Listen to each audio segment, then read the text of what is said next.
Chers auditeurs, chères auditrices, merci d'écouter notre balado. Le contenu n'est pas destiné à un jeune public. Parce que c'est sûr, tu vas entendre El peniso del giorno.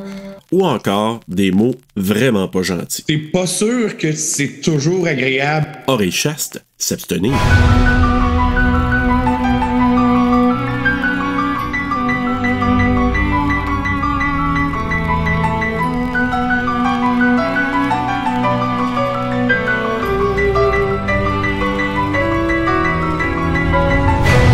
Un été de soleil, de sable et de sang. Ouais, t'aurais frotté ton livre d'un cours de maths, toi? Ben, il est hot, là. Oui. L'été de Karine aurait pu être un véritable été de rêve. Moi, je mets pas de crème solaire. Une invitation dans la riche île Beverly, Sur le sable. des plages ensoleillées C'est pas de l'eau, ça? et 3 beaux sauveteurs. Mes règles! Mais c'est loin d'être le paradis. Oh my God! Y a-tu vu cette spot? Il est fucking hot! Oh my God, t'as sacré! Oups, j'aurais pas dû dire fucking, mais il est comme vraiment hot! Il y a d'abord la note d'une fille disparue qu'elle trouve sous son Je oreiller. suis disparue, aidez-moi! Il y a ensuite le vieux fou du fort qui ne la lâche pas d'une semelle. Hey, il est temps, ma petite fille, tu fais des bonbons, mais il est temps dans le fort, on va te montrer ça, moi. Mais il est comme vraiment hot! Et puis, il y a surtout toutes ces noyades inexpliquées. Laisse-moi t'expliquer!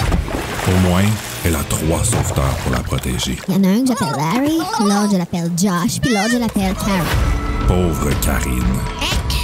C'est ça, et moi!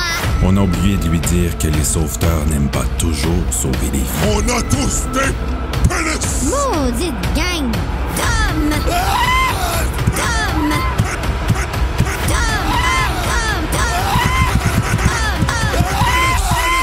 Ange ou démon? Frisson numéro 6. Bonjour tout le monde et bienvenue à Frisson sur le pod, un dérivé de Terreur sur le pod où on décortique les frissons des années 90 et compagnie. Je suis Bruno, qui est un des 2 animateurs de Terreur sur le pod qui, comme vous le savez, tripe sur les frissons. Puis aujourd'hui, on parle du frisson ange ou démon avec quelqu'un que j'ai rencontré une fois pendant un podcast sur Horreur Québec et il est critique et chroniqueur justement sur Horreur Québec. J'ai nommé Jean-François Croteau. Bonjour Jean-François. Bonjour. Hey, merci sérieux d'être venu faire ça avec moi. Tu sais, c'est des livres de jeunes qu'on lisait quand on avait 12 ans, mais come on! Toi, tu viens de t'en acheter 3 là, en plus. Là, comme... Oui. T'as rembarqué là-dedans. Là. T'as une relation, là, toi, avec les frissons. Là. Ben oui, écoute, à partir du moment qu'on aimait lire, quand on était plus jeune puis qu'on aimait l'horreur, les frissons nous suivaient un peu partout. Je sais pas si tu te rappelles qu'ils nous donnaient des cartons avec tous les titres qu'il fallait cocher, les titres qu'on avait lus. Tu à l'école? Dans les librairies qu'on achetait des frissons. Ah oui, quand c'est venu quand même huge, là. Eh oui, puis non, sérieux, tout le monde avait ça. Là. Moi, à l'âge que j'ai, je suis plus vieux que toi, là, mais tout le monde avait ça. Traîner ça dans ses cartables d'un cours, tu sais. Oui. J'en ai encore tout le temps un dans mon sac, hein. Peux-tu croire à ça? C'est comme un security blanket, un frisson ou un chair de poule. On dirait que si je m'en vais à quelque part, j'ai mon sac à dos, puis dans mon sac à dos, il faut que j'en ai un au cas où, tu sais, que j'aille à attendre à quelque part, puis que j'ai rien, là, tu sais, que j'ai plus de cellulaire, que j'ai plus, tu sais, perdu dans le bois, puis que j'ai plus de bouffe, plus de linge, plus rien, j'ai un frisson, tu sais. C'est ça qui compte. Ouais, c'est ça. Moi, je les ai toutes gardées. Je les avais quand j'étais jeune, je les ai toutes gardées, puis t'as bien fait. Une partie de ma collection horreur que je chéris là, vraiment encore beaucoup. Ah, je suis content que tu dises ça, parce que, tu vois, c'est quelque chose que moi-même, j'aime dire aux gens, puis que les gens, des fois, j'ai l'impression que c'est comme, oh, ouais, whatever, j'ai ces frissons. Puis, dans le fond, je suis comme, non, tu comprends pas. C'est comme, juste avant les films d'horreur, on avait les frissons au Québec. Avec toutes les couvertures, c'était notre collection où est-ce qu'ils étaient tous pareils, puis on est chanceux, là. Ils sont beaux au Québec, les frissons, là. Ils ont changé les côtés une fois. Ben, le logo puis tout, là. Mais c'est correct, là, tu sais, ça fait vraiment beau dans une bibliothèque. C'est sûr que ça aurait été tout le fun que ça reste comme les old school, tu sais, pour que ce soit tout pareil. Mais en même temps, si tu regardes ceux en anglais, il n'y en a pas un qui est pareil. Non, c'est ça. Les notes sont très beaux. Il y avait des... tu sais, les titres étaient comme en relief. Ah oui, quand ils venaient, les premières batches qui sortaient, là, justement, Oui. Anjou Démon, là, j'ai même pas de numéro sur le côté. Ah, moi, j'en ai un. Ah! Yeah. Moi, j'ai prêté justement celui avec un numéro parce que, OK, on appelle ça la maladie, puis peut-être là-dessus aussi, puis je me sentirais moins seul.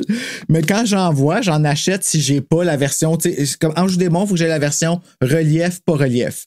Gardienne, il faut que j'ai la version bleue et orange. Ben, écoute, moi, je te dirais que je suis allé dans des villages des valeurs, puis j'en ai trouvé en anglais. Hey, puis j'étais tellement content. Je les ai rachetés. C'était la rouquine en anglais. Je pense que c'était de... Je me rappelle pas comment ça s'appelait. The Girlfriend! Oui, The Girlfriend, c'est ça. C'était un bon, la rouquine, en plus. Je me souviens pas. Moi, R.L. Stine, c'est mon auteur préféré. Genre, je vais pleurer, mais qui meurt, là. Tu sais, si tu comprends ce que je veux dire, c'est un homme que il est tellement... c'est un de mes idoles, là. Tu sais, je l'aime autant que j'aime Britney Spears. Ben, moi, je pense que on pourrait dire que c'est quasiment le Stephen King des jeunes. Ah oui, vraiment. Ben, des jeunes et des moins jeunes, parce que moi, je l'aime plus que Stephen King, là.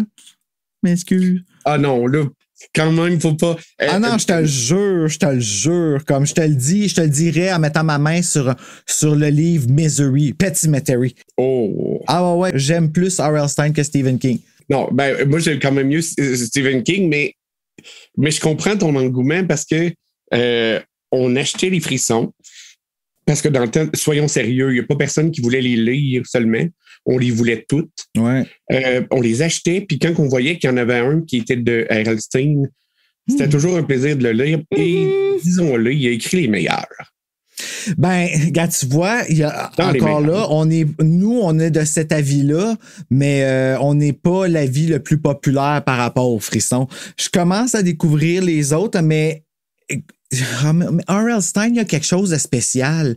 Il y a un sarcasme dans son livre, un peu comme Patrick Sénécal a aussi dans les siens, mais lui, il pousse ça comme...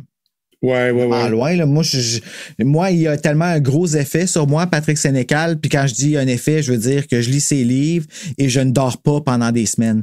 J'ai trop peur, je peux pas. J'arrête. Puis c'est le but, mais... Ben, c'est la force. Patrick Sénécal, c'est qu'au-delà d'avoir peur, puis d'après moi, c'est ce que tu veux dire aussi, c'est que on est mal. On n'a pas juste peur. C'est pas un feel-good sentiment, là, tu sais. C'est gris, tu sais. C'est crade, là. Tu sais, t'as peur, oui, mais... c'est ça. T'es pas sûr que c'est toujours agréable, Mais moi, c'est ça que j'aime de Patrick Sénécal, c'est que je suis mal à l'aise tout le long, tu sais. Ben oui, il joue même avec ton humeur, tu sais, c'est fucké, je suis pas capable de le décrire. Moi, je m'en rappelle la scène où est-ce que, dans Sur le seuil, où est-ce que il découvre l'hôpital, là. Tu sais, c'est le dernier que j'ai lu, justement, là, parce que il arrive à l'hôpital à la fin, là, puis qu'il parle... sur une photocopieuse, il y a comme une infirmière morte puis un patient qui s'adonne à des plaisirs dessus. Puis la façon que c'est décrit, j'étais comme, hey, j'ai pas le droit d'être en train de lire ça. Je suis comme pas capable de le décrire, mais c'est vraiment venu puis je m'imaginais là, tu sais, puis je la vois, non, c'est fucké. Ah, mais je te conseille de lire les derniers parce que plus il avance, je sais pas si c'est parce qu'il avance en âge, il y a plus d'expérience. Mais moi, je trouve que ce sentiment-là de malaise est de plus en plus présent dans ses livres. Ah ben oui, fais-moi lire ça, toi, Esther. Écoute, sérieusement, lis Flow, là, le dernier, là, puis Be Ready. Ouais, on m'a dit que c'était spécial. Moi, là, j'ai aimé Le Passager. Vraiment, là, j'ai adoré Le Passager. C'est mon préféré. Ben, moi, je vais avoir l'air super fantasque de dire ça, là, mais Le Passager, après à peu près une trentaine de pages, je savais la fin. Le punch final. Oui, totalement. Mais puis, l'histoire était tellement cool. Le développement, puis la conversation qu'il y avait avec lui. Ah! De toute façon, on est tellement loin de Sénécal avec Anjou Démon, n'est-ce pas? Oui, tout à fait. Frisson numéro 6. Comment t'as trouvé ça, JF, Ange ou Démon? Je te dirais que dans le temps, c'est un de ceux que j'avais adoré. OK. C'est un de ceux que tout le monde parlait beaucoup aussi, du moins dans mon entourage. Et je pense que je sais pourquoi, en le lisant aujourd'hui, en ayant des connaissances littéraires un peu, premièrement, le rythme est vraiment trépidant. Mais, ouais, là, attends, là, je t'interromps 2 secondes parce que tu as parlé des connaissances littéraires et tout ça, mais toi, tu as comme une étude, je m'en rappelle plus, là, tu l'as nommé, là, mais tu as un bac ou une maîtrise en... Oui, c'est ça, j'ai un bac en lettres. C'est sûr que j'ai lu ces romans-là bien avant d'être rendu à l'université. Mais t'as pas le même œil, là, aujourd'hui. Là. J'ai pas le même œil, mais sais-tu, je pensais d'être plus déçu que ça. Ah ouais, pour vrai, nice! Parce que je te dirais que je trouve que sérieusement, malgré des petites invraisemblances puis tout ça, finalement, les frissons, ça se tient pas mal. Ah oui, vraiment. Moi, je trippe solide. Puis celui-là, je vais t'avouer que je me rappelais plus de grand-chose. Ce que je me rappelais, Ange ou Démon, moi, je te dirais, dans mon groupe de personnes, là, si on veut, c'était vraiment le livre que les jeunes gays non sortis du placard trouvaient bien pratique. T'sais. C'était un petit livre où est-ce que le gars dessus, c'était comme on le trouvait hot, puis on pouvait faire semblant qu'on faisait un frisson puis qu'on était tough, mais dans le fond, c'est parce qu'on tripait sur le gars qu'il y avait dessus. C'est écrit par Richie Tankersley Cusick, je crois que c'est le même qu'ils disent, ou Cusick. Ouais. C'est un auteur qui revient une couple de fois dans la collection. Il a d'ailleurs écrit aussi Poisson d'avril, qui était un autre que je me souviens pas, là, qui était sorti juste avant celui-là, mais c'est une tête de poupée là, qui est laissée dans la poubelle ou quelque chose de même. Là. Qui était excellent. Ah ouais, OK. Oui. Il faudra que je trouve quelqu'un pour la lire avec moi. April Fools. Ah non, oui. Moi, écoute, je suis sérieux, là. Je les aime toutes, les frissons. Mais je suis pas une référence. C'est comme ma jeunesse. Je suis plein de nostalgie. Je suis plein de... C'est la jeunesse de plein de monde. C'est ça l'affaire. Ben oui, c'est qu'on trippe. On a tellement tout trippé. Tu sais, ma sœur, on en parlait quand on allait à la bibliothèque, là, justement, quand on était jeune à l'école. On était comme en ligne en avant de la porte. Puis c'est qui le premier qui allait se rendre aux frissons qui était dans le coin en bas. Puis après ça, c'était les chairs de poule qui partaient toutes. Puis là, c'était comme les premiers qui s'étaient rendus. Tu sais. C'était tellement populaire. J'ai l'impression qu'on a comme oublié que ça l'avait dans le fond forgé nous qui sommes des fans de l'horreur finie, là. Oui, puis aussi, comme je te disais tantôt, ce que je trouve le fun de l'avoir relu, c'est d'avoir trouvé que même si on s'entend, ces livres-là sont un peu peut-être une peinture à numéro à certains niveaux, mais c'est pas non plus c'est pas des déchets littéraires non plus. C'est pas n'importe quoi. Non, c'est ça. Et on avait fait dans un cours de paralittérature des comparaisons. Je me souviens, on avait lu des Harlequins, puis on avait souligné en jaune tous les clichés qu'il fallait qu'il y ait des Harlequins. Puis à la fin du cours, notre livre était tout rendu jaune. Là, parce que c'était quelle connerie. Tu le tiens, puis t'as tous les doigts trempes. C'est vrai, tu sais. Mais il y a quand même une différence avec les frissons, parce que c'est sûr que c'est juvénile, c'est sûr que c'est écrit pour des jeunes. C'est sûr que aussi, ça, c'est un livre des années 90. Il y a beaucoup de choses que je suis pas sûr qu'ils passeraient si bien aujourd'hui. Et d'autres qui feraient même pas de sens, comme de...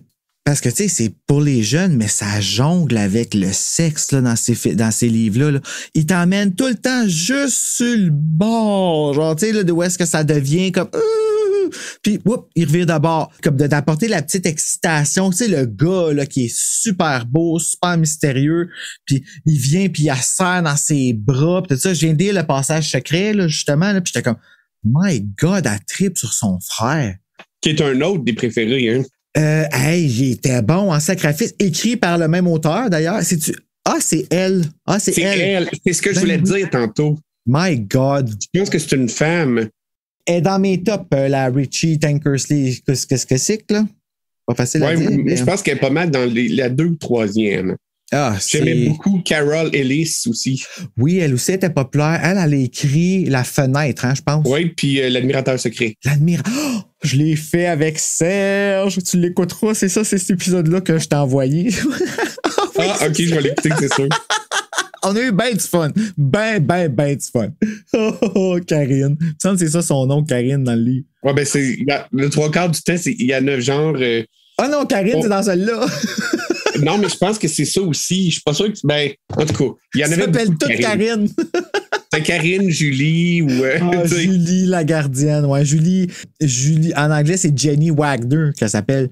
Non, c'est pas vrai. Wagner, c'est le père. En tout cas, car on parlera de la gardienne, mais que ce soit gardienne, on va laisser le lifeguard prendre toute la place aujourd'hui. Qu'est-ce que t'en penses? Pas de trouble avec ça. Avant de dire la fiche technique, on va lire le teaser. Puis c'est le fun, comme je te disais tantôt, ben, t'as même pas de part dedans. Je vais te lire, pas le teaser, mais le prologue. Le sauveteur longe lentement les rochers, puis s'arrête pour tremper ses mains dans l'eau agitée. Cette fois-ci, il y a eu du sang. Les autres fois, ça avait été si facile. Un instant de surprise quand ses victimes se rendent compte de ce qui arrive, mais tout se passe tellement vite. Aucune bavure. Pourquoi cette fille l'avait-elle regardé dans les yeux en le suppliant de lui laisser la vie sauve aussi? Il n'avait pas pu supporter ses cris, ni affronter son regard. Il l'avait frappée encore et encore, jusqu'à ce qu'elle se tienne tranquille. My God! Pourtant, il aurait bien voulu être gentil avec elle parce qu'elle lui avait fait confiance et s'était préoccupée de lui. Mais elle avait eu le malheur de lui avouer qu'elle était au courant de tout et qu'elle devait prévenir les autres. On l'enfermerait. Non, il ne fallait pas que ça arrive. Il devait penser à sa réputation. Après tout, c'était lui le sauveteur. Come on, ça donne vraiment le goût d'aller, là. Oui, puis le prologue est d'autant plus intéressant si on regarde le titre en anglais qui est The Lifeguard. The Lifeguard, c'est vrai. Parce qu'on suppose que le prologue termine avec le sauveteur, The Lifeguard. En tout cas. Le titre il est pas super hot en français, mais on l'aime pareil. Je sais pas pourquoi j'aime quand même le titre Ange ou démon, parce que je le comprends, là, qui est le fait qu'elle jongle sur le fait sur si le dude il est fin ou pas fin, là. Si comme tu sais pas qui tu peux truster puis tout ça. Je sais pas, peut-être à cause du mot ange. Il me semble que je trouve ça weird, mais who cares, le livre il est bon. Oui, le livre il est pas bon. La représentation des personnages, quand même, elle nous amuse. Avec le délai du temps qu'on a depuis que le livre est publié, tu sais. Qu'est-ce que tu veux dire? Le délai du temps? Regarde les personnages féminins versus les personnages masculins dans le roman. Je trouve qu'on est chanceux d'être des gars, tu sais, parce que... je veux dire, sérieusement, dans le livre, les gars ont toute une autonomie. Bon, ils ont tout un travail, ils ont tout un char, ils ont de l'amour propre. Tu sais, je veux dire, ils sont toutes des personnes... quelque part, qui ont une certaine valeur dans la façon qu'on les décrit, même si on sait que le meurtrier, c'est un d'eux. Même son beau-père, le chum de sa mère, tu sais, c'est un écrivain célèbre, tu sais, imagine. Puis la mère est comme la mère, c'est le potiche de service, tu sais. Oui. Je sais. Sérieux? Non, je sais, c'est ça, là, mais tu sais, c'est parce qu'ils veulent tellement nous les faire sentir vulnérables, là, les filles. Mais quand c'est des gars, c'est comme ça aussi. Comme Quel rendez-vous, le premier frisson, c'est R.L. Stine qui l'a écrit. Ouais. Le dude, il est assez démuni, là. C'est ça, faudrait que je le relise. Ben non, je te dirais même qu'il est plus moumoune que les filles. Ouais, mais si à quelque part, tu sais, il montre une certaine intelligence, je trouve pas ça grave. Mais la seule affaire qui m'a chalé, c'est que moi, j'avais leurs âges quand le livre est sorti, à peu près. Ouais. Je me tenais avec une gang de filles, tu sais, les amis de ma sœur étaient toutes des filles, ils étaient toutes plus vieilles. Puis sérieusement, une fille nunuche comme celle-là, je me rappelle pas d'en avoir vu. Puis ça se discute. Faut rester gentil, là, mais ça se discute. Non, mais je me mets à la place des jeunes filles qui vont, mettons, lire ce roman-là par rapport aux gars. Puis là, t'as le personnage principal attend passivement qu'un des trois gars veulent d'elle. On peut le dire carrément. Hey, sérieux, là, ça fait un petit bout quand même parce que je l'ai lu le 11 novembre, tu sais. OK. Je vais comme le revivre avec toi, là, à soir, là, justement. Là. Fait on va regarder, puis sérieux, on les jugera le plus possible. C'est même pas du vrai monde.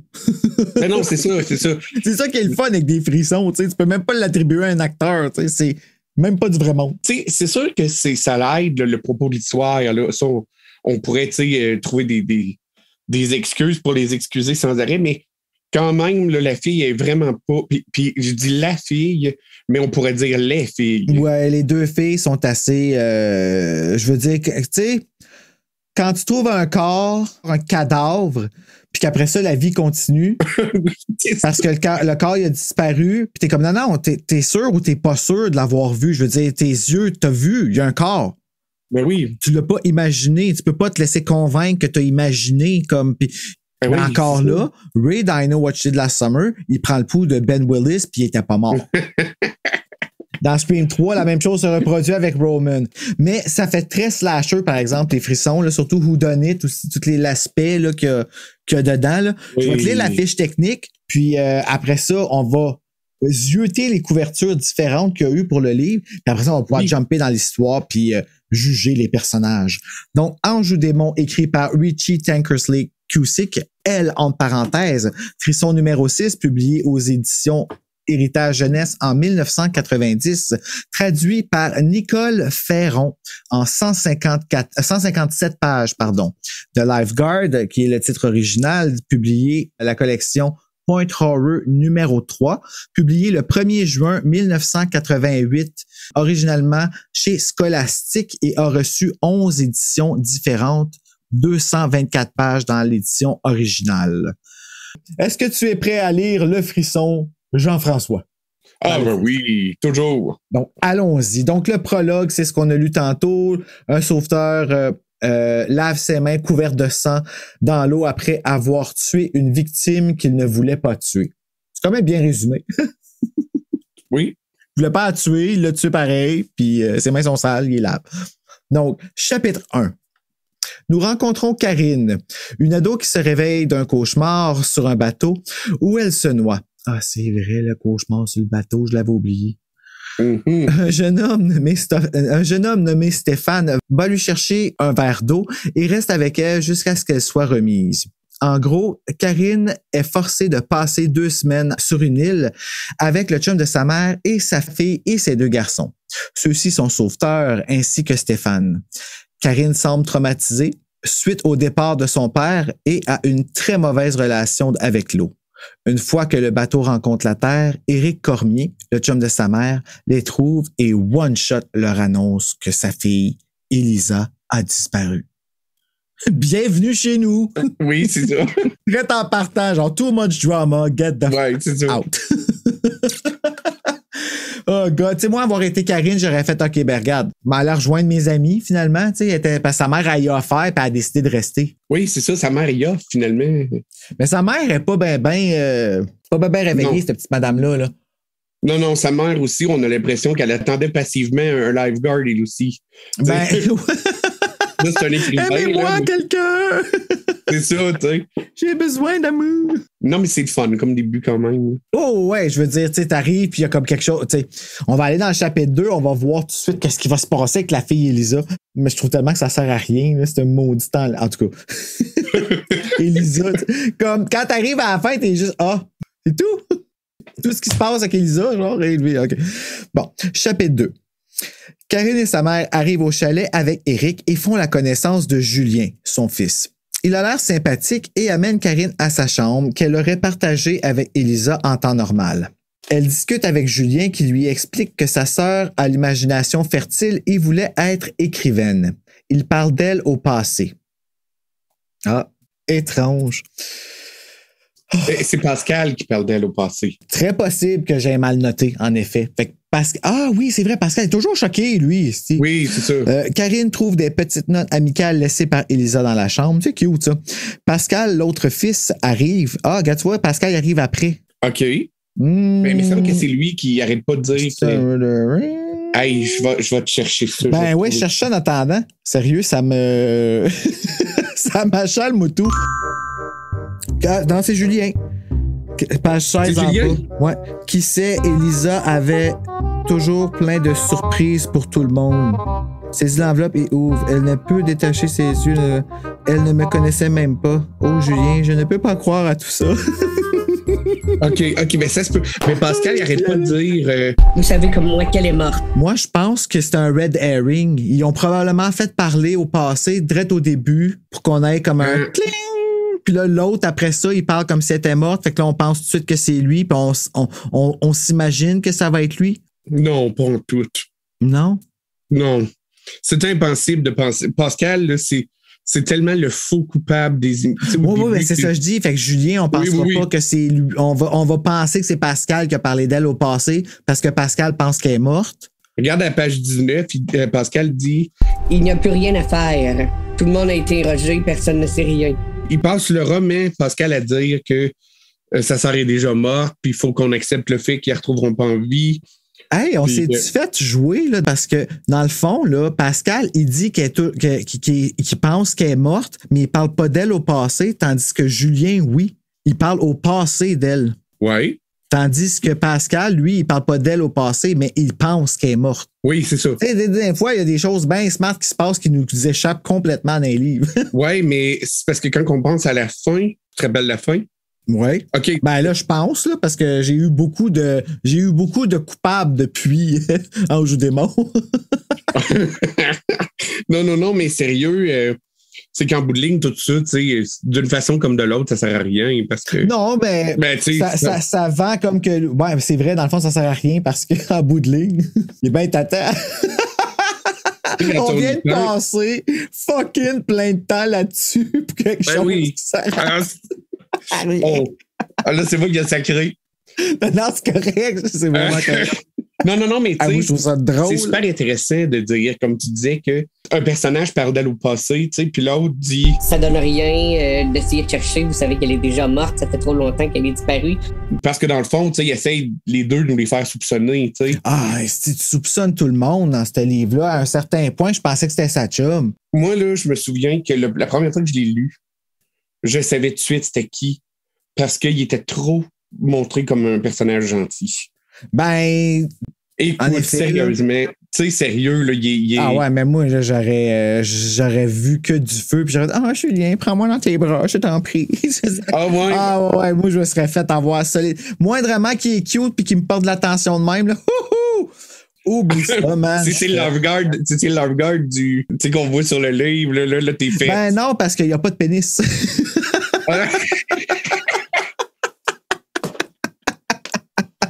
Tu sais, on va se dire les vraies affaires, là. Même si tu prends une loupe, là. Je veux dire, je me suis fait designer un casse-tête de frisson, puis il est dessus. Puis il y a une pièce, c'est juste son bulge. Fait que tu le vois très bien, genre, puis il n'y a rien. On oublie ça. Je suis sûr que je vais te surprendre en te disant ça, mais j'avais jamais regardé le... Ah, ben non, c'est sûr, t'es pas gay. Tu regardes pas là. Nous autres, quand on était jeunes, c'était comme, dans le fond, comme je te dis, c'était notre imagination. Là, oui, mais c'est intéressant, ça aussi, parce que c'est sûr que la représentation du gars sur le livre est assez... suggestive au bout. Il est écarté en plein milieu du drette là, comme avec des petites shorts courtes. Oui, c'est ça. C'est assez... C'est clair que c'est un homme-objet, là. Ben, tu vois, c'est quelque chose justement que, pas que je veux dénoncer ça parce que je sens pas nécessairement que ça a besoin d'être dénoncé, mais tu sais, on parle beaucoup de l'image de la femme pis de comment qu'on projette les femmes dans les films d'horreur pis tout ça, mais les gars aussi, là, sérieusement, si tu regardes comme faux, là, Kevin, pourquoi, là, tout d'un coup, je ne sais pas son nom. Friday the 13th, le premier. Kevin Bacon, merci. Aïe, aïe, qu'est-ce qui se passe avec moi? Kevin Bacon, là, m'a dit avec son petit gilet, sa petite camisole, puis quand il est en petite bobette, je m'excuse, mais t'as pas besoin d'imaginer grand-chose, là. Ah non. C'est juste qu'on remarque pas autant. Tu sais, on n'est pas parce que les gars sont souvent bédaines, mais les gars ont autant de body issues que les filles, comme c'est juste qu'ils sont moins open about it.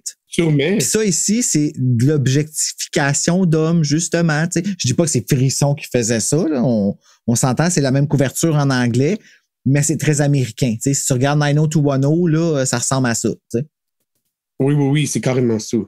Pascal, l'autre fils, arrive et semble hostile envers les invités, de plus en plus mal à l'aise.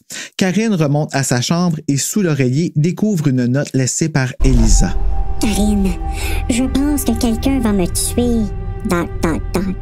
Chapitre 3 et 4. Ah, j'ai fait un 2 dans 1. Karine est perturbée par la petite note qu'elle a trouvée et perd du temps à se demander si c'est une blague de la part d'Elisa. Ah, c'est ça, là. Ouais, moi, tout, ça m'a écœuré parce qu'elle se pose la question, genre 60 minutes, là. Je suis comme, va montrer la lettre à quelqu'un, là. Non, elle peut pas, c'est des adultes. Ah oui, c'est vrai. À quoi ai-je pensé? Oui, c'est ça. Mais non, voyons, elle peut pas, c'est des adultes. Mais non. Elle garde même pas, hein. Elle laisse traîner. Puis... C'est pas le crayon le plus aiguisé de la boîte, Karine. M'excuse, Karine, je t'aime beaucoup, mais non. Elle t'existe pas, fait que je peux te le dire. Elle décide de chercher un téléphone pour appeler sa meilleure amie pour l'aider à déterminer si c'est vrai. Parce que, tu sais, ça pourrait être une joke. La fille a disparu. Elle pense que quelqu'un veut la tuer.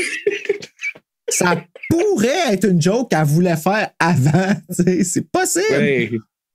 Elle ne trouve pas d'appareil, alors elle va prendre sa douche et c'est une douche téléphone et revient à sa chambre où elle s'endort. Je m'excuse. Non, mais tu sais, come on. Il revient à sa chambre où elle s'endort après avoir remarqué que la lumière était fermée. Elle fait encore un cauchemar de son père. Il s'est passé quelque chose avec son père, puis de l'eau, puis un bateau, puis oh mon Dieu.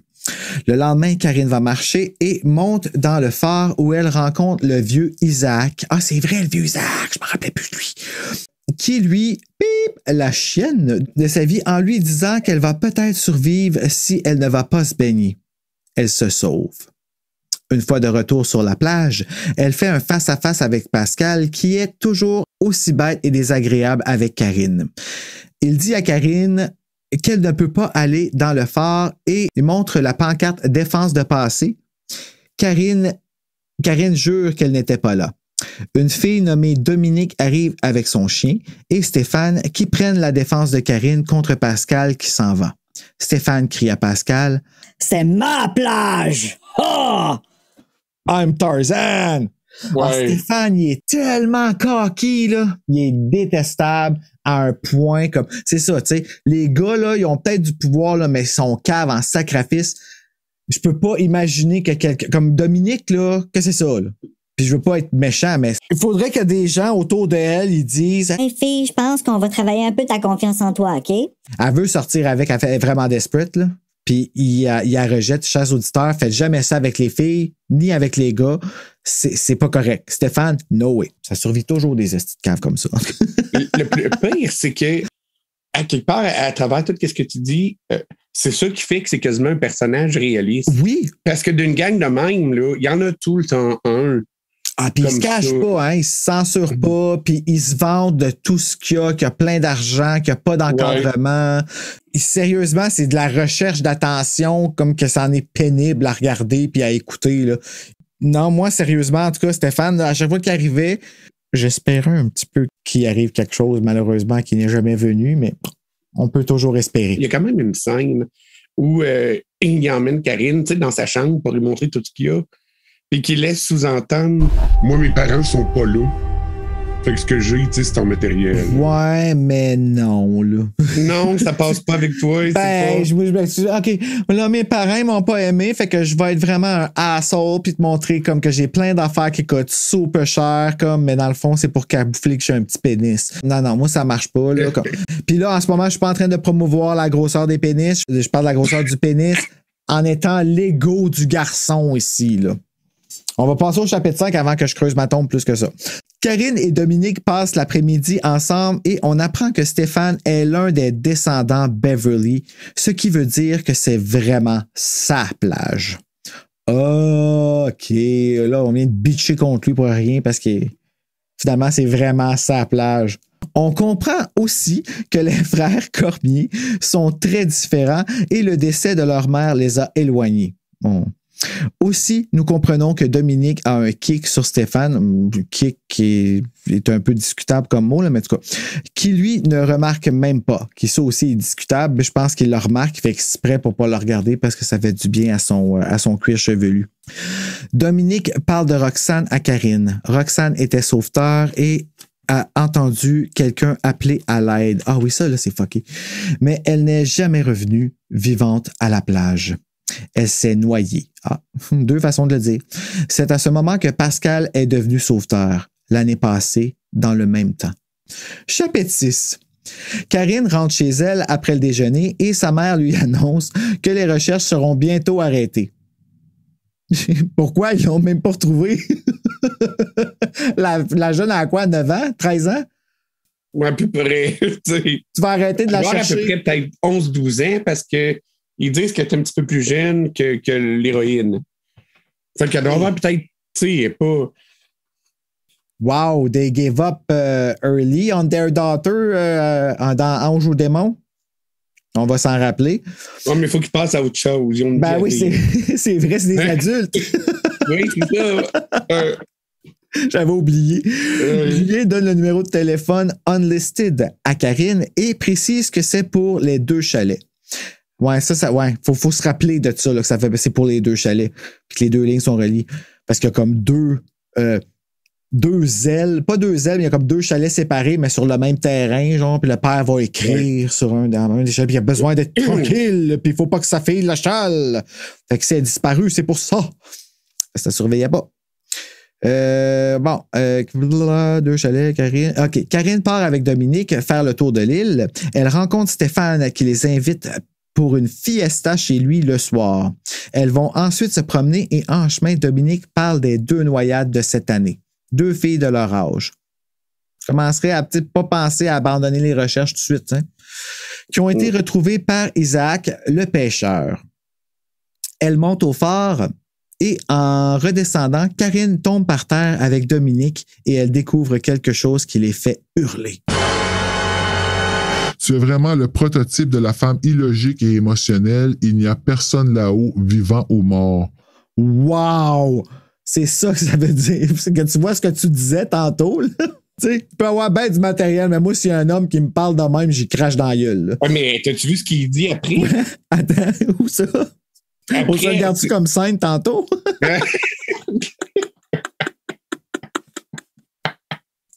Avoue que ça peut être vraiment drôle. Hey, ça n'a pas de sens quand on y pense.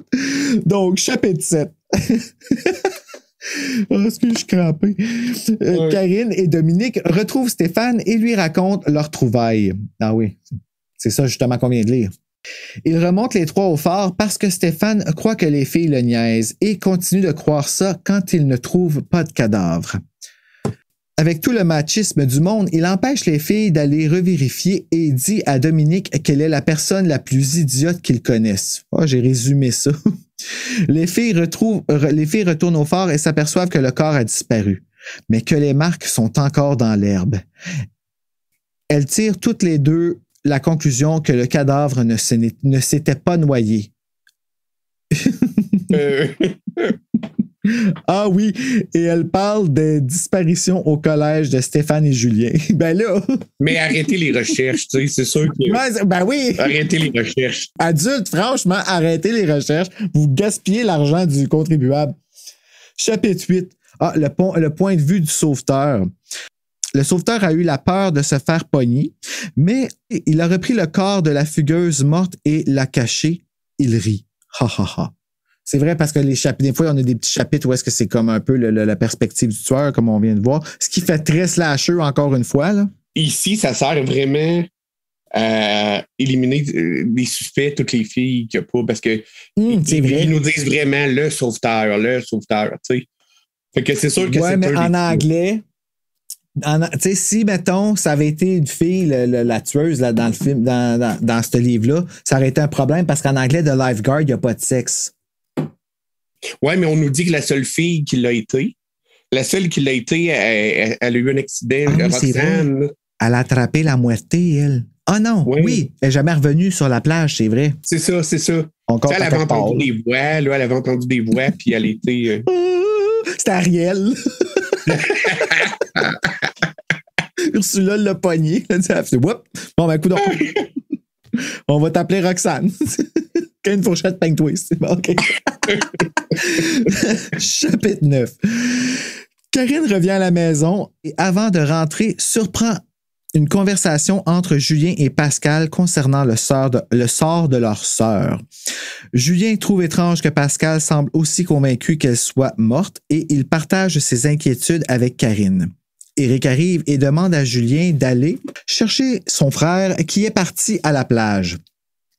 Karine en profite pour rappeler José, qui lui dit qu'elle ne comprend pas ce qu'elle dit à cause d'un écho qui a l'air d'une autre personne sur la ligne. José raccroche et Karine entend 2 déclics, mais n'en fait rien. Épaisse. Elle va prendre sa douche, encore une fois, et elle, là, dans le fond, le téléphone, c'est relié à la douche. Toutes les fois qu'elle parle au téléphone, si elle va prendre sa douche après, s'il y a quelque chose là, qui l'achale, là, elle se sent sale après. Ouais. Elle va prendre sa douche et entend un bruit. En sortant, elle trouve sa chambre dans le même état, mais aperçoit des traces de pas par terre. Tu sais, une affaire, OK.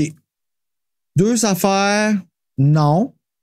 3 affaires, pitch en bas de la fenêtre. Parce que, tu sais, là, la jeune fille qui dit qu'elle veut se faire tuer, qu'il y a des traces de pas dans sa chambre, 2 déclics, quelqu'un qui écoute, tu sais, il y a de quoi de wrong qui se passe, la fille, là. Allume, là, tu sais. En tout cas. Mais on est juste au chapitre 10, fait qu'on doit continuer. Karine est surprise par Isaac dans la maison et celui-ci la prévient de faire attention, mais n'articule pas sa phrase complète à cause de la panique de Karine. Pascal lui dit qu'il ne l'épie pas, mais qu'il l'a laissé entrer pour téléphoner. Il part ensuite confirmer une noyade qui n'est pas Elisa, mais un accident de bateau. À leur retour, les 3 gars vérifient la chambre d'une Karine effrayée, mais rit d'elle, croyant qu'elle a fait les marques de pas avec ses pieds mouillés en sortant de la douche. Ce qui serait en effet assez cave, mais très plausible si on connaît bien Karine, tu sais. Ils se rendent tous à la petite fête chez le riche Stéphane et Julien amène Karine sur la plage pour se baigner. Celle-ci refuse la baignade, mais accepte de regarder Julien qui retire ses vêtements et se retrouve en maillot. Come on! Ouais. Hey, j'avais chaud, moi, là. J'étais comme, avoir été Karine, là. J'ai fait, Non, vas-y, je vais te regarder. Je regarde pas. là, c'est moi qui ai entendu Ariel me dire. Non, mais elle pense pas à ça, elle a peur de l'eau. Ah, arrête, elle pense pas à ça.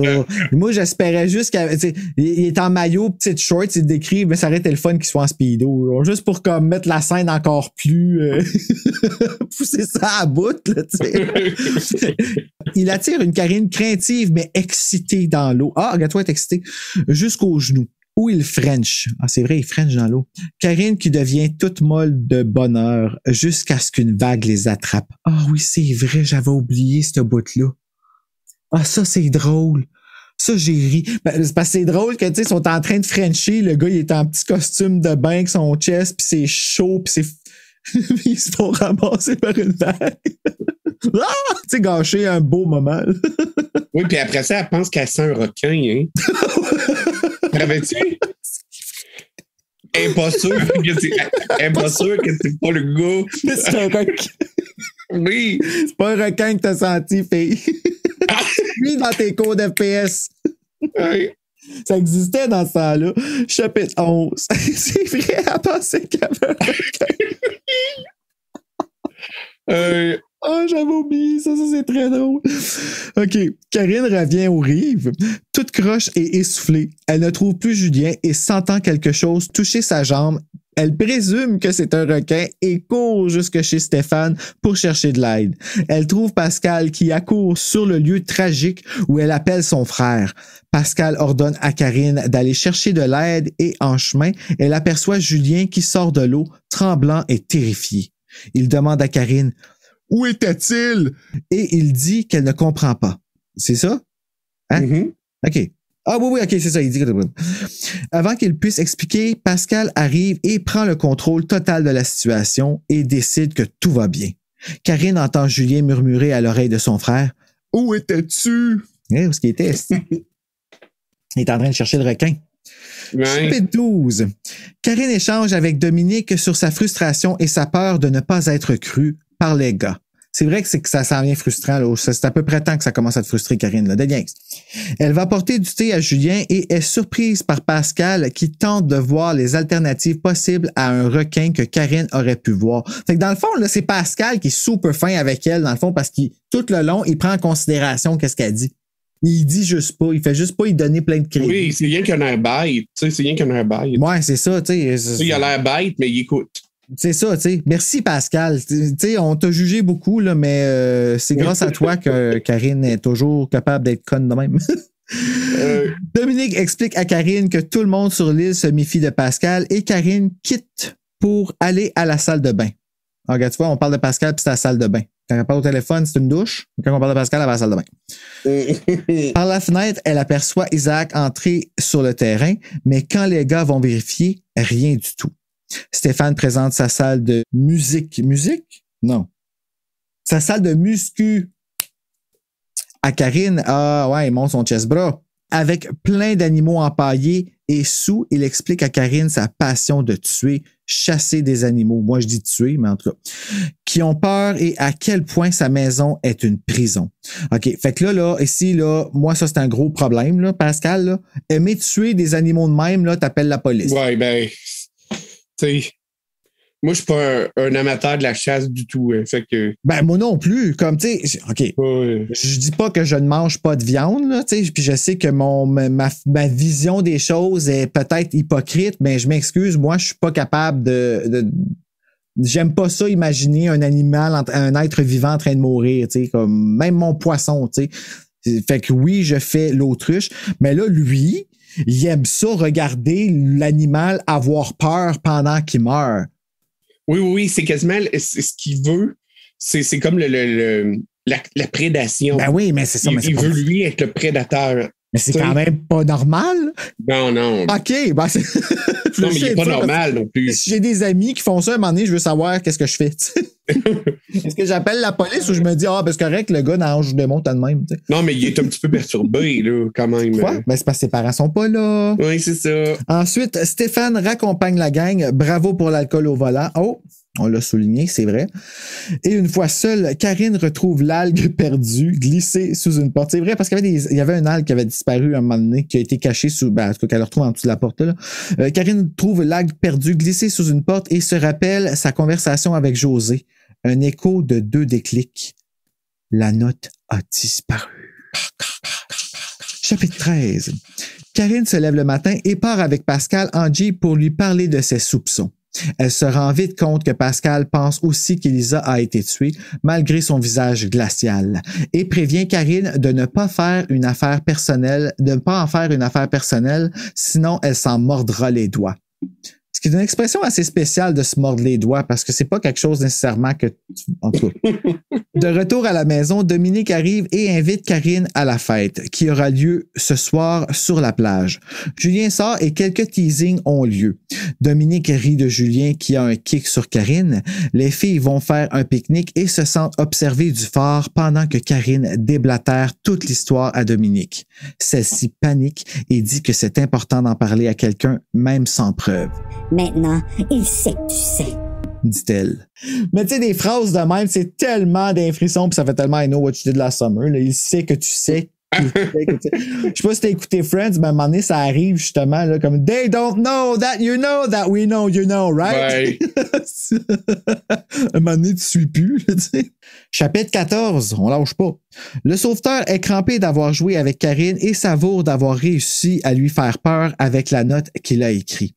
Il est triste d'avoir tué Elisa, hein? Il est triste d'avoir tué Elisa, qui l'a suivi à son insu et est content que ce problème soit réglé. Il brûle la note. Attends, il te dit que tu es Elisa? Oui, il le dit. OK, mais pas moi. Non, c'est sûr.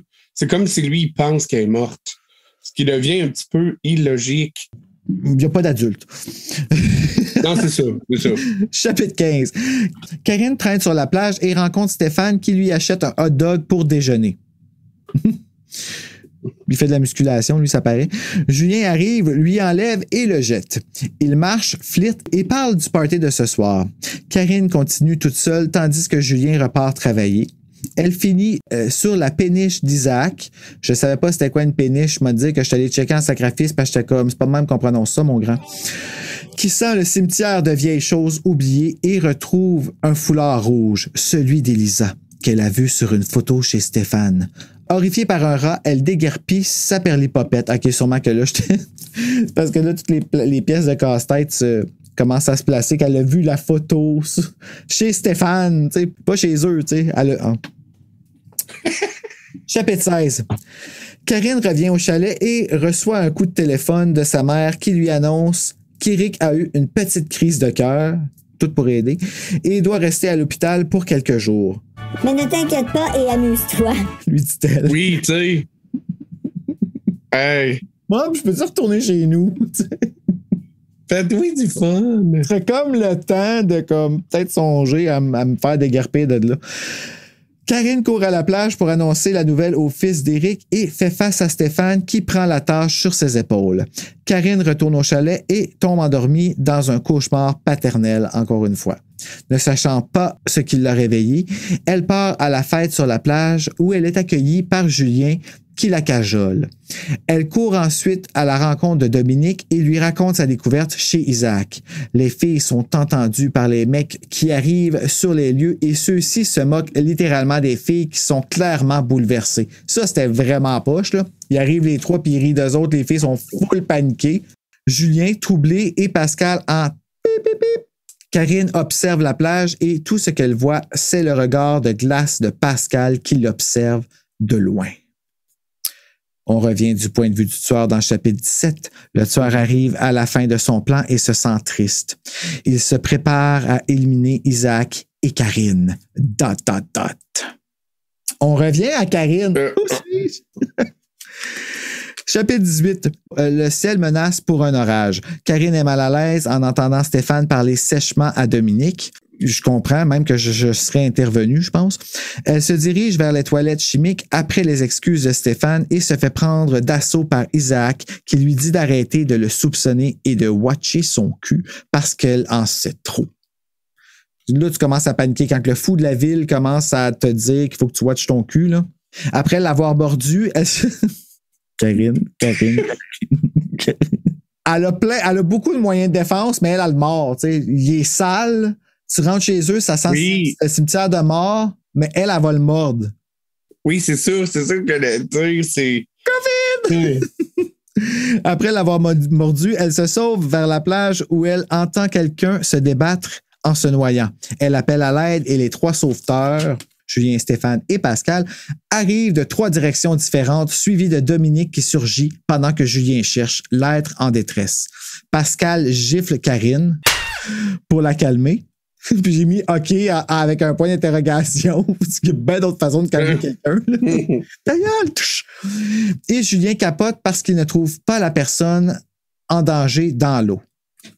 Fait que là, il y a quelqu'un qui criait. Fait que là, on entend un pattern qui revient. Là. Oui. Julien capote parce que... Comment il a fait ça? OK, on va spoiler là, parce que c'est vrai en effet que ça fait pas de sens. C'était pas incongru de même dans le passage secret. C'est sûr, on se demande. Tu sais, il est bon en tabarouette. Ben, c'est pas juste qu'il est bon, il est perdu. Mathématiquement, je suis pas sûr que ça se peut. Ben, c'est ça. Tu sais, en plus, il parle de sa sœur au passé, mais elle est pas morte. Non, c'est ça, tu sais. Puis la seule personne qui sait qu'il est pas morte, c'est lui. Puis il me semble en plus que quand on lit, tu l'avais pas noté dans tes chapitres, mais il me semble qu'ils nous disent que la voix, tu sais, qu'ils entendent au loin crier, là, il me semble que c'est une voix féminine. Oui, mais oui, en effet, il mentionne que c'est une voix féminine, mais je sais pas si c'est de cette voix-là ou la voix de ce que la sauveteuse avait. Mais anyway, c'était Julien pareil. C'est la même, c'est ça, c'est lui. Ben, c'est ça. Il est peut-être comme moi. Chapitre 19. Tout le monde se trouve au chalet et Stéphane raccroche avec les policiers qui concluent à un canular. Les polices sont pas bien mieux, hein, des adultes, c'est vrai. Ils échangent sur la situation similaire de Roxane l'an passé et Karine part vers la plage pour crier à la mère qu'elle la déteste. Oui, mais en même temps, tu ris, mais il y a quelque chose qui est bien là-dedans, c'est que la mère, dans le film, c'est un personnage. La mère l'océan, là. Dans le film, c'est presque un personnage. Je sais que ça n'a aucun bon sens, puis ça fait un peu... Ça fait un peu, tu sais, Jennifer Love Hewitt, là, quand elle tourne en rond, puis que la caméra est en plomb. Je te déteste! Parce qu'elle a tué son père, c'est vrai. Mais non, mais c'est vrai, tu sais, la métaphore est vraiment belle pour du cheesy, là, comme... Mais tu sais, quand tu regardes, mettons, tu te promènes sur la plage, tu vois une fille qui crie qu'elle l'haït, là. Ça se peut que tu l'appelles la police, tout. Ouais, c'est ça, oui. Mais la mère, dans le roman, c'est quasiment un personnage. Ben, c'est parce que c'est ça qui a tué son père. Ben oui. Puis c'est à la fois ce qu'il y a de plus beau sur l'île puis ce qu'il y a de plus terrifiant. Oui, c'est vrai. Fait que... Ça cache plein d'affaires. Ouais, non, mais c'est vrai. Puis tu sais, comme c'est vrai que tout ce qui a rapport à elle, en plus qu'elle a peur de l'eau, tu sais, de sa relation avec... Non, je comprends. C'est juste que j'imagine la scène. Mettons d'un film, ça serait comique. Ça serait épique. Oui, c'est ça. Pascal le rejoint et Karine lui raconte la noyade de son père. Pascal répond une bitcherie sèche, mais vraie. Ah oui, c'est vrai. Il dit quelque chose qui est intelligent, ce bout-là, mais je ne l'ai pas noté.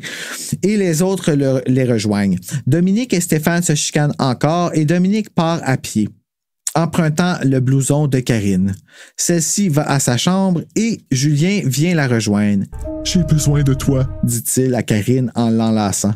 Il quitte et Karine s'endort en rêvant au bleu des yeux de Julien. Hey, moi, là, me serais laissé avoir les yeux bleus de même, pis tout en plus, là. J'ai besoin de toi, hey. Chapitre 20. Le tueur capote parce qu'il l'a tué. Il a tué Dominique qui portait le blouson de Karine. Il l'a prise pour la mauvaise personne. Moses, il va tuer Isaac. Là, encore une fois, il pense qu'il a tué. Non, c'est ça, il manque de force à m'amener ou quoi?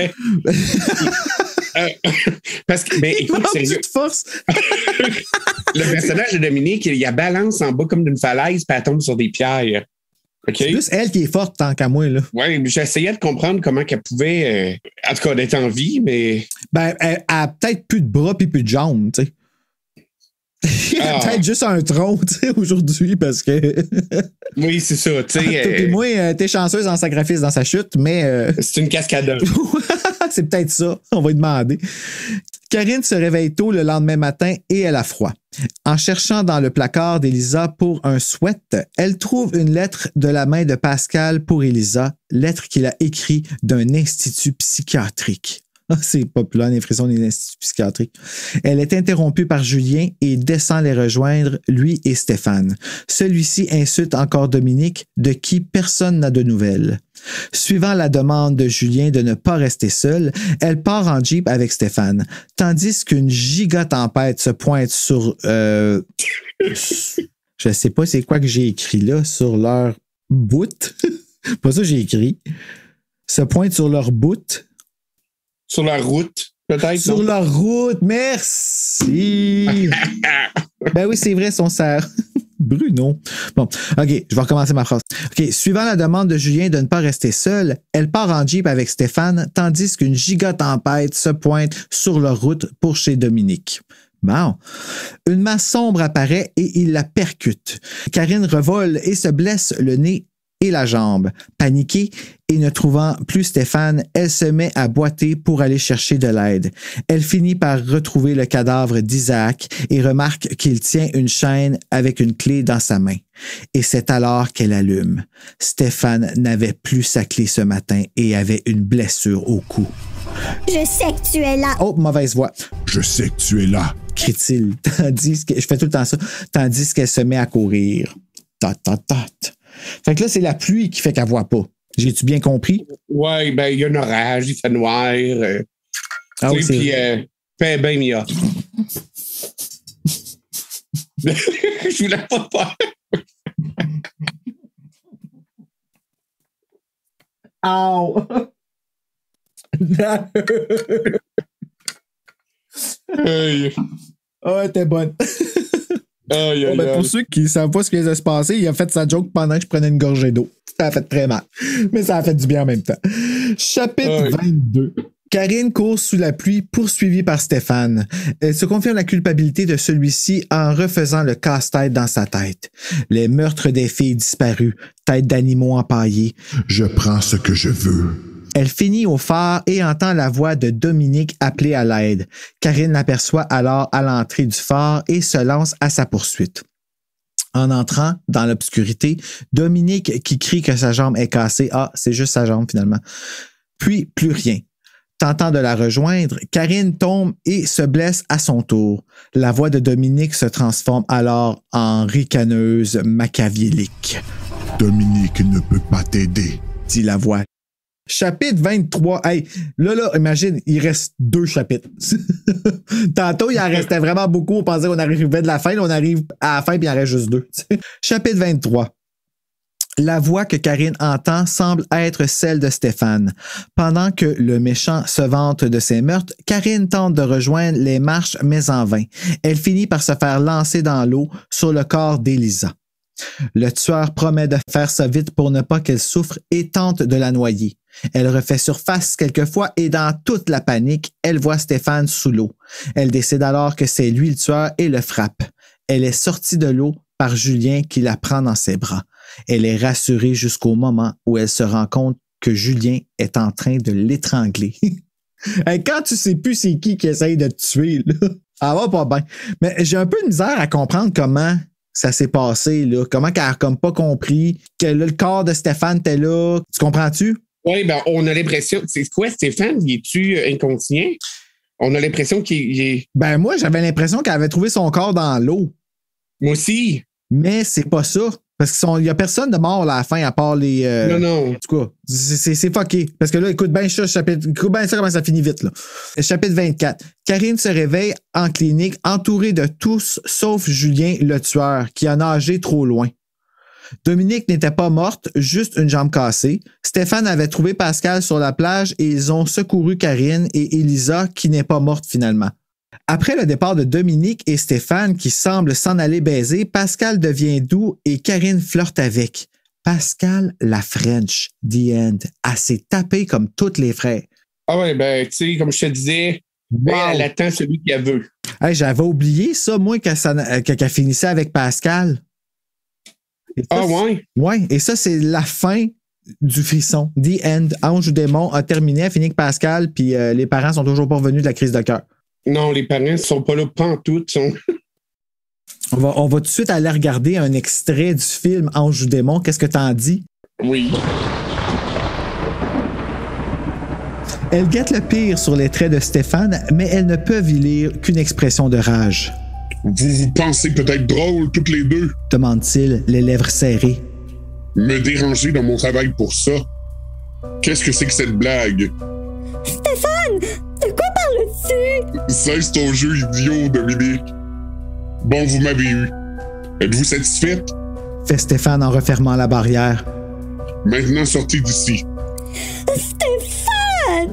Hé, attends une minute! Crie Karine en le rattrapant. Ce n'est pas une blague!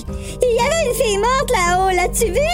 Non, et vous non plus. Alors tu as regardé au mauvais endroit! Balbutie Dominique en secouant Stéphane. Tu as passé à côté où elle a roulé juste en bas!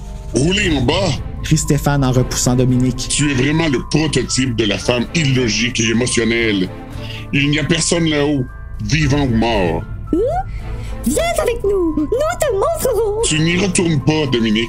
Si tu le fais, je t'arrête. J'en ai assez entendu pour aujourd'hui. Puis, il remet le moteur de la Jeep en marche. Tu es la fille la plus idiote que j'ai jamais rencontrée. Lui lance-t-il. Mais je l'ai vu, moi aussi! Crie Karine. Stéphane hésite un moment, juste assez pour que Karine continue. Je suis tombée sur elle et ma figure était à quelques centimètres de la sienne. Je l'ai vue! Nous ne pouvons pas l'avoir inventée toutes les deux! Stéphane réfléchit en regardant Karine et ses grands yeux verts. D'accord, les filles. Vous êtes très convaincantes, mais je vous attraperai à mon tour. Salut! Crie Dominique alors que la Jeep descend vers la plage. Ne t'avais-je pas dit qu'il était macho et sauvage? Quelquefois, il m'enrase. Karine, où vas-tu? Ça a vraiment l'air d'un bon film, puis les actrices sont écœurantes. Ne trouves-tu?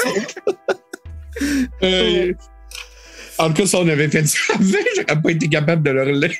Ouais, mais que tu devrais entendre que j'aime mieux te prévenir que... Aïe, quelque chose. Donc, Ange ou démon. Donc, sur Goodreads, honnêtement, il est quand même, moi, je trouve qu'il est bien coté parce qu'il y a eu 3.59 sur 5 basé sur 1578 ratings. En haut de 2.5, moi, je trouve que c'est une bonne note.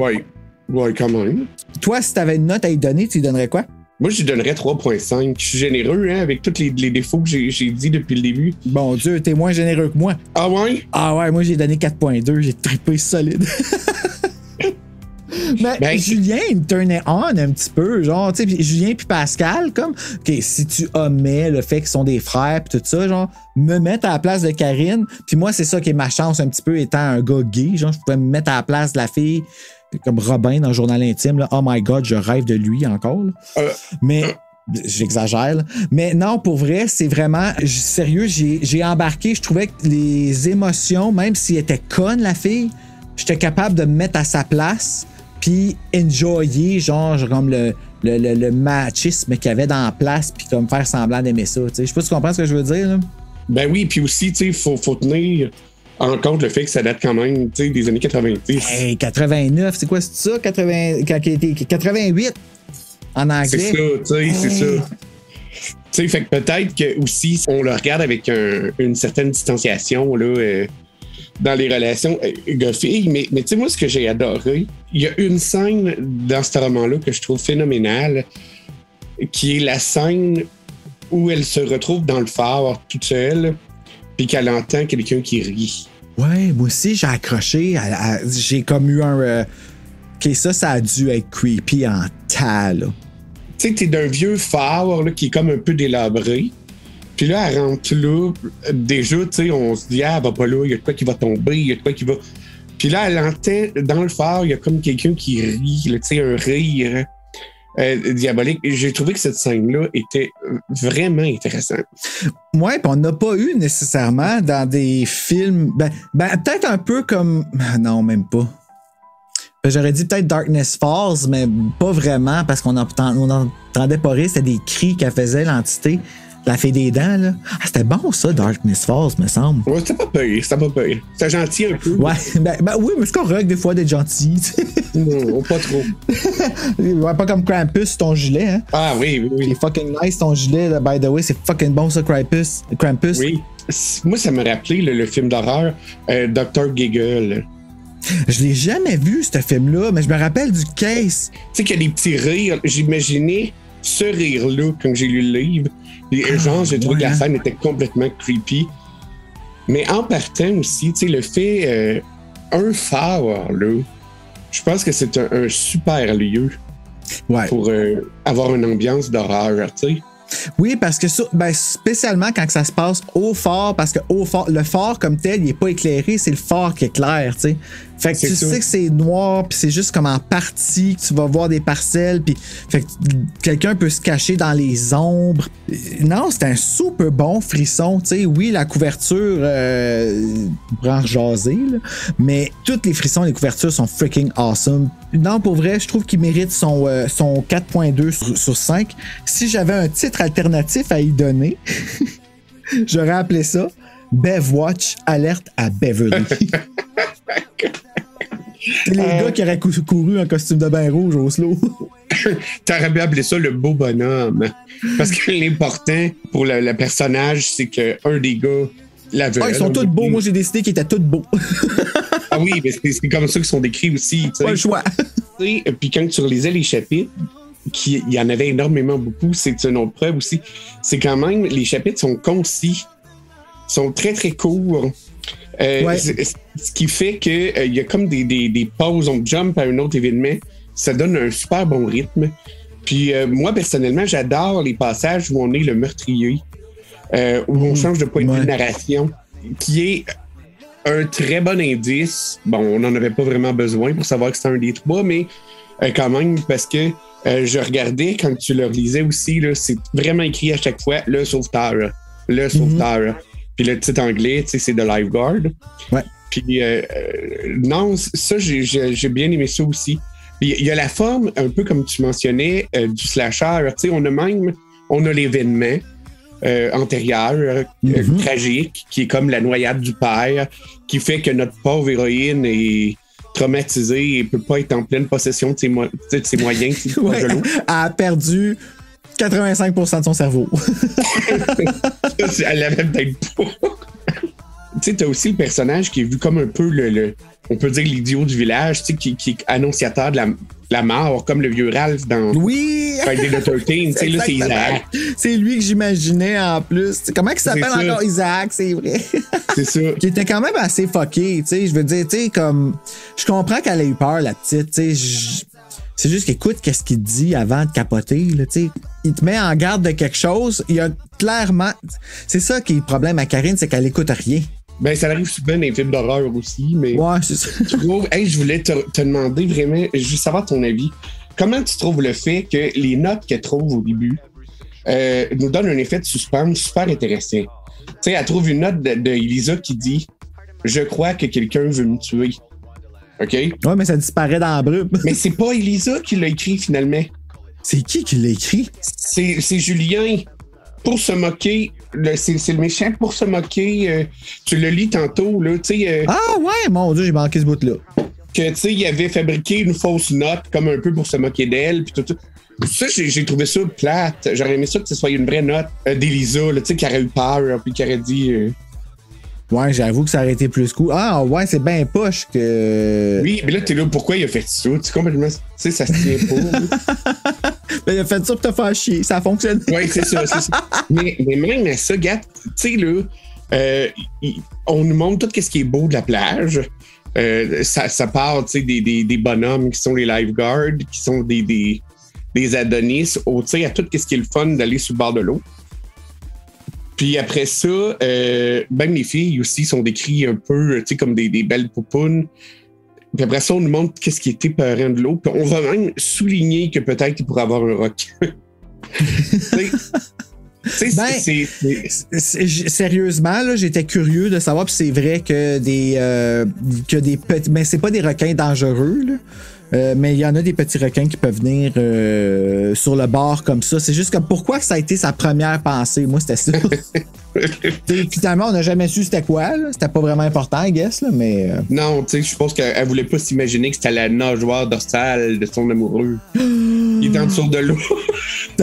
C'est elle a le pied sur sa tête. Elle est comme, voyons, pourquoi tu remontes pas? Non, mais sérieux, avoue, tu sais, la plage, les gars, les filles qui ont décrit sa plage, là, sont parfaits. Physiquement, tout est parfait. C'est un monde de rêve. Puis là, tout d'un coup, c'est ce rêve-là qui est un cauchemar, tu sais. Ça, c'était le fun aussi. On a fait le tour de Ange ou Démon.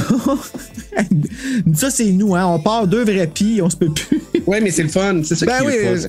On a des belles choses à dire. Puis on va pouvoir en dire d'autres quand on va parler d'un week-end très spécial. T'es toujours avec moi pour ça? Ben oui.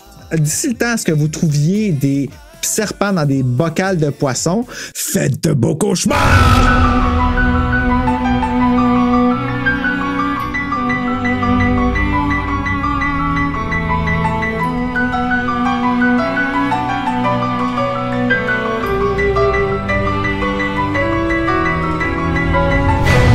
Passage secret, c'est parce que, écoute, j'en lis un en même temps que j'en note un que j'ai.